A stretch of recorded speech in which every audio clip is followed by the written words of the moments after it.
Alright, in this video I'm going to be going over the Scott Aerator Aquasweep. This is not a paid promotion. I bought this with my own money. It's the 1 horsepower version with the oscillator attachment. I'm going to try to be as comprehensive as I can with the whole process of it. I haven't even taken it out of the box yet. So we'll get out of the box and we'll get into seeing how this thing works and what it looks like. Alright, let's get this thing out of the box here.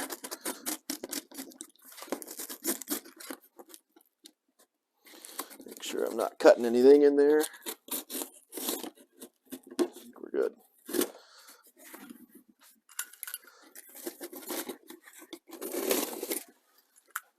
Alright. Here's the end of it. So we got a couple boxes in here.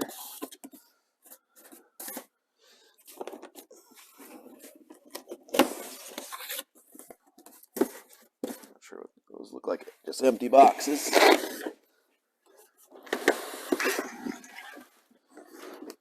Okay.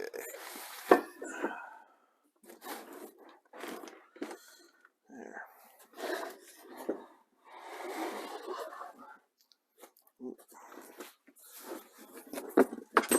Whoa.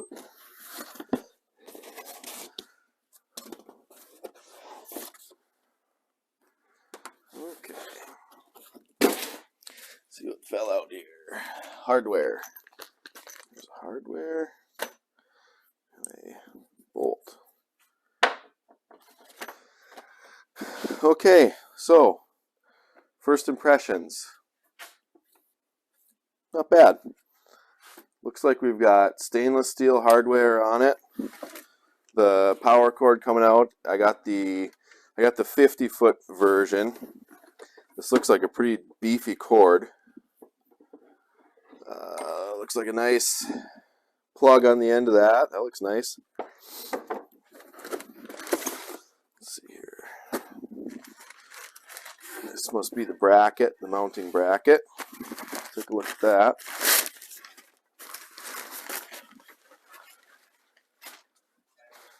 Looks pretty nice.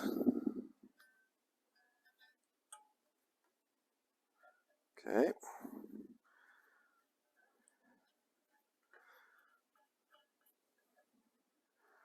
Alright, not bad. That looks good. Alright, let's take a look inside here. I don't know if you'll be able to see that. I'll get the camera in there, but little prop, a lot smaller than I was thinking it was going to be.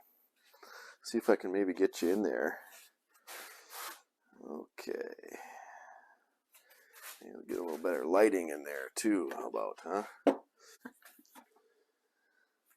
Okay, so here's a little bit better view of the prop.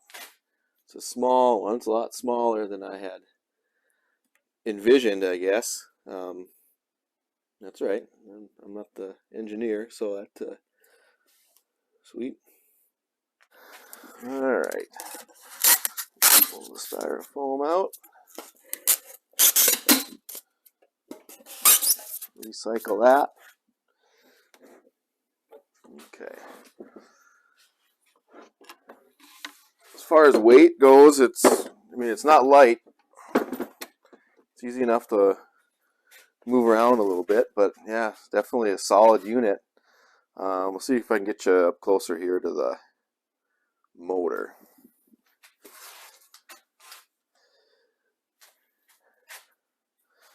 Okay, so here's the motor. Looks like there's a clip there. Yeah. Well, so far so good, looks like, on this unit. Just for reference here, so this is the 1 horsepower unit. Should be anyway. I guess I didn't check. I don't know how to check on there. It doesn't say 1 horsepower anywhere. But I definitely paid for the 1 horsepower unit. Alright, so I just happen to have a 1/2 horsepower unit here. This is actually belongs to a friend of mine. he has two of them. He let me borrow this one just to borrow, I guess. And so I've had this one in the water just for a tiny little bit, but so we can just kind of compare here. The motor size in here looks about the same, but the length of it, once you see this, you know, the 1 horsepower unit is significantly longer. And I don't know how old this unit is, or even if it's a Scott Aerator brand. I have no idea. It looks like the same construction, same brackets and everything like that. So just for comparison there, that is an unknown vintage 1/2 horsepower a year compared to the 1 horsepower. And you can kind of see where this is mounted to, and it could just be where the bracket is, but it looks like on the 1/2 horsepower, the bracket is mounted kind of right in the middle of the unit, and on the 1 horsepower, it's mounted towards the rear. So, which I completely understand, because when you have this mounted to the dock, you know, your dock is going to be closer to the mounting point, so you want it to be farther out so it doesn't interfere with your dock or your poles or anything like that. So that makes sense to me. So there's a quick comparison between the size of the unit compared to a 1/2 horsepower. Okay, so the guide that came with it, this is the piece of paper that came out. Looks like it's got a sticker there to mount on there. In here we've got the different specifications, looks like the different options for it. The second page here, looks like there's some more mounting options, instructions. So, and then of course just some angle adjustment here, programming for the oscillator. So nice quality book here, looks good. Okay, I should also kind of point out at this point, I'm not a professional. It should be pretty obvious. So if you're going to say something to me in the comments, just be nice and realize that I'm not. I just do this for fun. So I'm a guy, so I don't really need instructions on how to do anything. But it looks like there's a hole here that's pre-drilled for the hole here. That lines up over there. They're numbered, so maybe that means something. I don't know. This one has just a permanent marker that says 1. And see if I can, yeah, I might as well just show you since we're doing this. You can see the number 1 there and number 3 there. So I will kind of, there's a number 2 and a number 3. So I will go that far of trying to do this the right way. But I don't know. We'll see. See how it goes. Get that on there. Yep. Hey, there. So that hole lines up pretty good.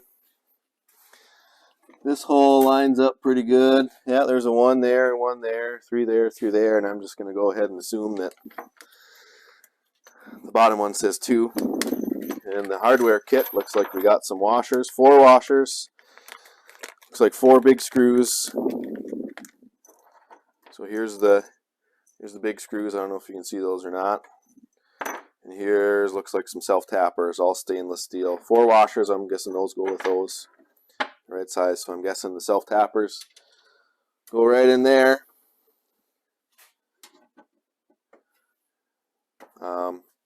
That's the cage on the back to protect it from getting weeds sucked into it. Okay, so I did read the instructions, and yes, this is the right thing to do here. So we'll get these ones in there. I'm not going to fully tighten them down yet, but at least we'll get it in there, get it mounted. A little bit tougher to get that one on there.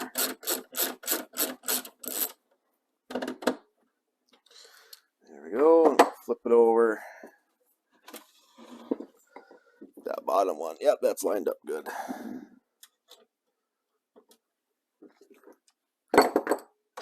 And then these other, looks like these other 4 screws here are for mounting the mounting plate to the dock. We don't need those quite yet. Not sure what this little packet of grease is for, but I'm sure it's in the the instructions somewhere, so I'll find it eventually. So next we'll get the pole and the oscillator unboxed. All right, next we'll get the what I'm assuming is the pole and the oscillator in this longer box here.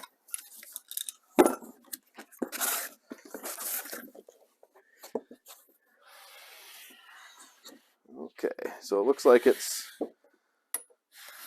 all nicely packaged.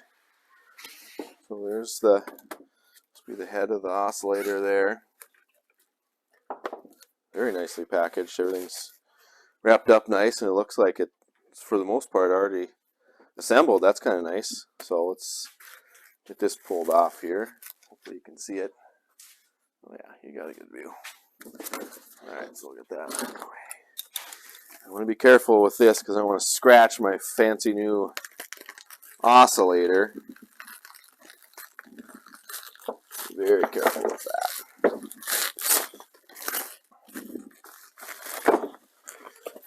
Okay, comes with a Allen wrench. That's kind of nice. Now I have 1,000,001 Allen wrenches.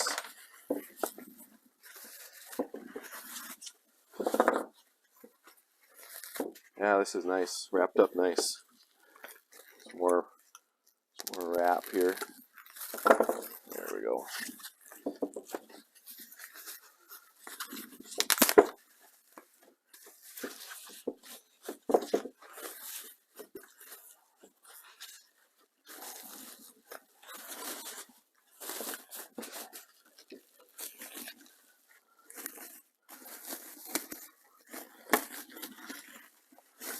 All right.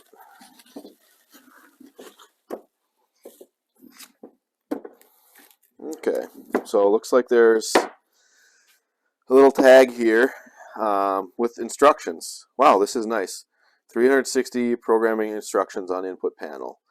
So this is really cool. So it's laminated, so it's waterproof. So that must you just leave it on there. So if you forget how to do it, it's right here. That's really nice, actually. So yeah, it looks like the power cord is in here.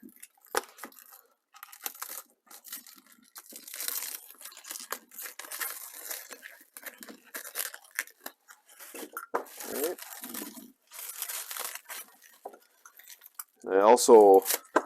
I got the 50-foot cord on the oscillator too. So, okay, so what is this here? Waterproof LED power supply. Okay. I really don't want to nick the wiring at all, so being really careful with that. A nice sharp knife helps a lot by just dragging it across there. If you're unfamiliar with box cutters. Okay, again, just nice little.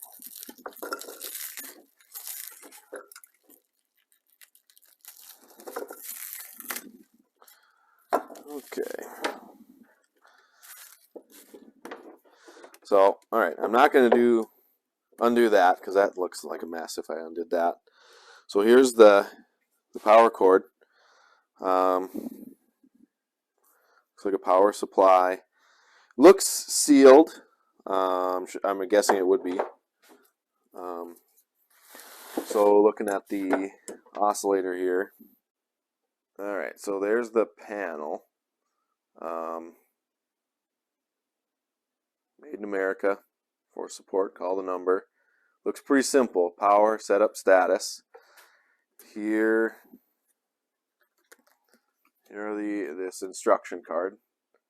Looks like there's obviously instructions on there and a number to call. There's how to set it up. This is really nice. I like that.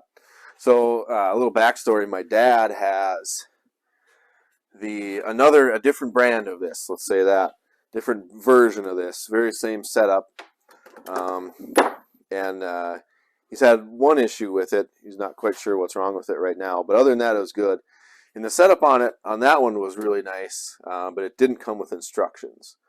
So, you kind of had to either Google it or just know how to set up the sweeping motion on it, which this is nice because I can set it up, or if my wife goes down to the lake and sees that it's missing a spot, or it has reset for some reason, if the power was off, I don't know, she can go ahead and reset the oscillation on there, or a neighbor or a family member if we're on vacation or whatever. So that's nice. I like that. All right, so looking at the instructions here, looks like the bracket mounts in this area here. And so there's a collar on here, and that's where this, excuse me, Allen wrench must go in to loosen this up. Hopefully it's not too tight. Yeah, she's pretty tight. It looks like there's two Allens on here. Got this one. Loosen that up. I think there's another one down here.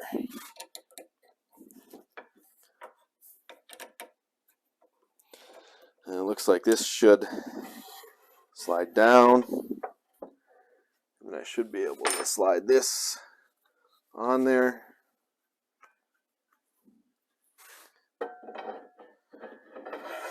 Yep. Okay, that goes on there. Slide this back up. Okay. Easy enough. I'm just going to go ahead and I'll adjust the height later, but I'll just kind of lock this in here now.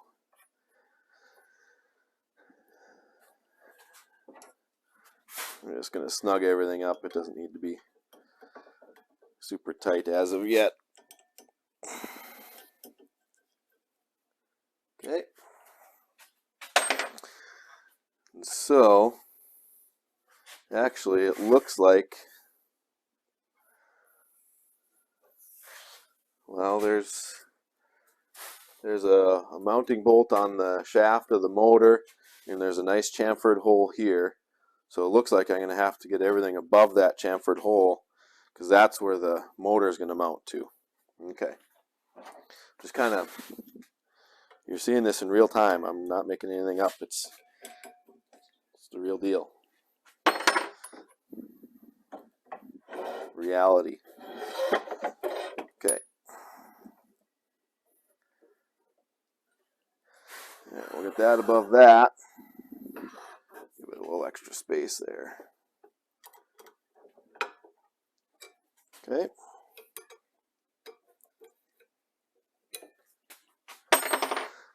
Alright.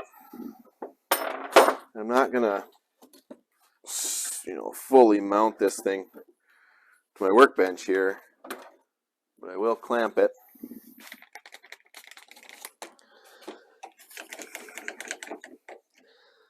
It is at least, oh man, I don't have much space down there, do I? Okay.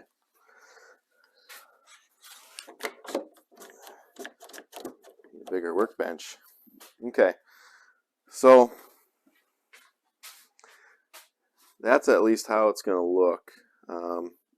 Here, let me get you in vertical mode. Alright, so I've got it clamped in there. It looks like my workbench isn't going to be nearly tall enough. But I'll see what I can do. Hopefully I can get it mounted in here so we can just get it all ready to go, so I can just go throw it on the dock. But stand by. We'll see what we can get going here. Alright, here's what we did. We blocked it up. I got a 4x6 block in there, 6x8, 4x6. So anyway, that should get us enough height in there to get this mounted on here. So I'm going to spin it this way. I'm going to take this. Well, that'll be good for now. So, herein lies the problem. I got to get underneath it and slide it on. So, okay. All right. So I've got it laid down. And I've got one of the bolts that came with it. It's going to go right in there when we get that on there. So I'm going to try to get this slid on the tube there. Goes on there pretty decent. Okay, to about right there. Okay. Nice chamfered hole that they put in that tube so it slides Oh yeah, it goes right in there. So there we go. Okay.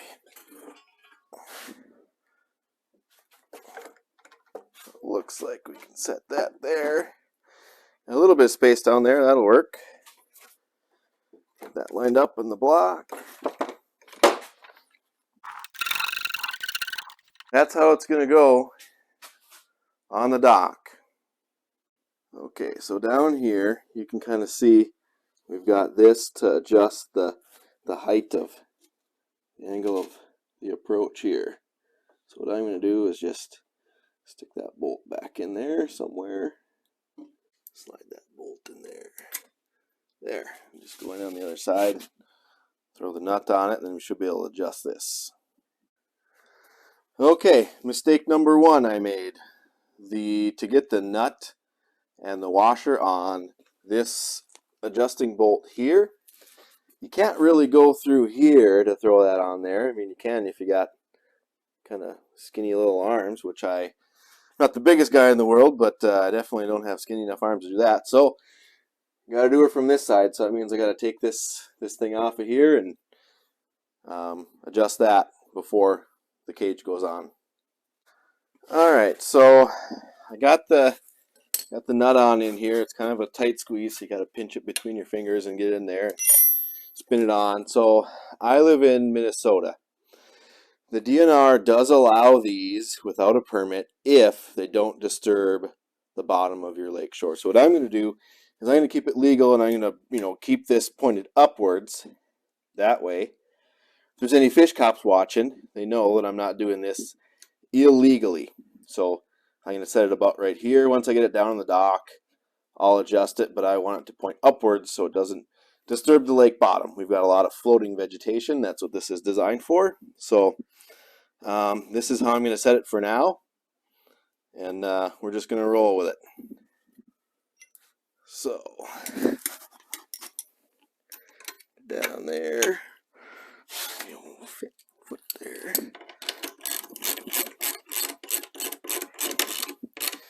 Okay, so that's adjusted there.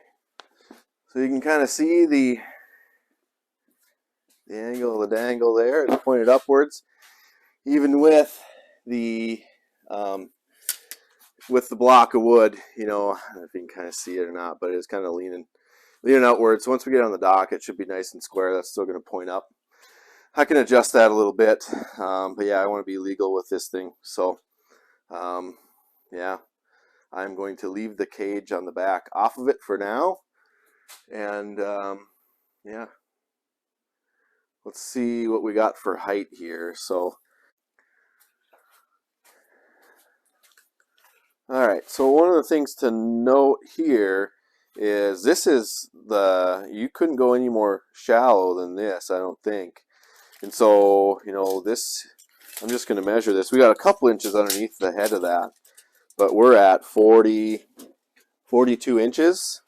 And so, what that means, they say you want quite a bit of water underneath this thing. So the whole point is to not disturb the bottom, per the laws, I guess. And so if the top of your dock and the bottom of your water is not deep enough, then 42 inches. So, for me, I've got a floating dock, and so I've got, it's like a 2x6 and then decking, and then the floats are a 9-inch float. So really, this probably needs 3 feet of water underneath your dock in order to work, it looks like. So if you're in a shallow spot, 3 feet or less, looks like you might be able to, I don't know how far this tube goes down into here. Yeah, right to the bottom. So then the only way to get this to work in less than 3 feet of water would be to cut this, and then move it up, which you probably don't want to do. It probably messes with the structural integrity of this, and I'm guessing the guys at Scott Aerator don't recommend that. So yeah, that's another thing to note. If you got less than 3 feet of water underneath your dock, which I'm pretty close, we're in a pretty shallow area, and that's why I got this, is because we've got kind of some stagnant, floating vegetation, and I want to get that blown out, and we don't have the wave action to get rid of it. So if you got less than 3 feet of water underneath your dock, it'd be close.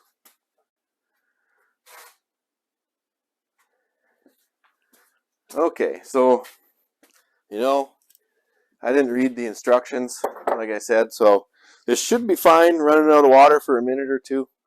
It's not like a boat motor where it's got to have constantly water running through it. But I'm not going to run it forever, but if it awards the warranty, whatever, I don't care. I'm doing it for the people. So let's just see how loud this thing is when I plug it in.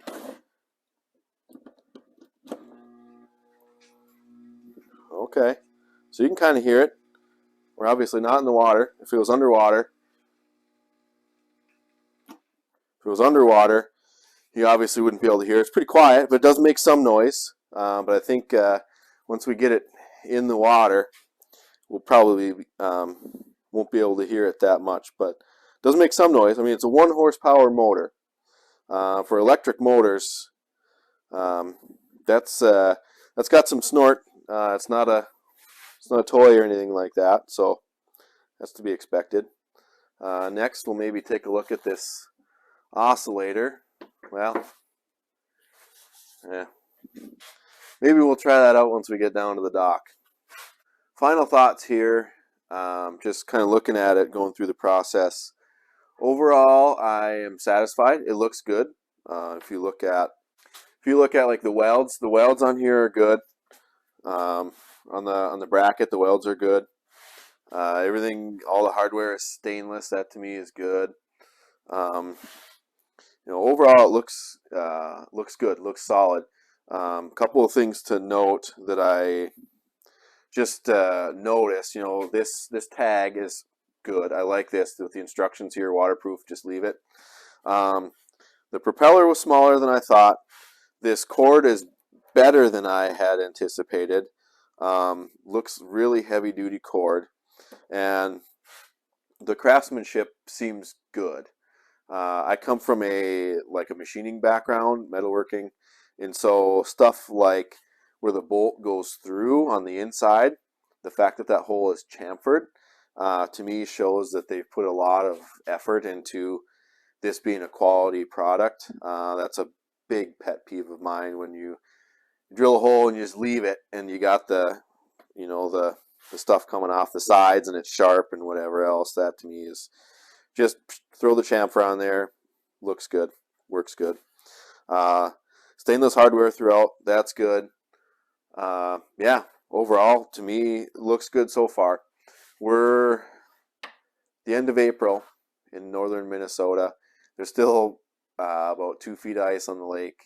So kind of a goofy year for being in Minnesota. Still cold, still winter. So I bought this a few weeks ago. Was hoping to have it in the water by now, and that's not the case. So I'm going to end this video off here. If you have any questions so far on this, or you want a closer look at anything before you buy one, or if you just want to see, let me know in the comments, and I'll see if I can answer that for you, get a closer look. And in the meantime, we just got to wait for the warmer weather and melt the ice, and we'll get this on the dock in the water, and we'll see how it works. So thanks for watching.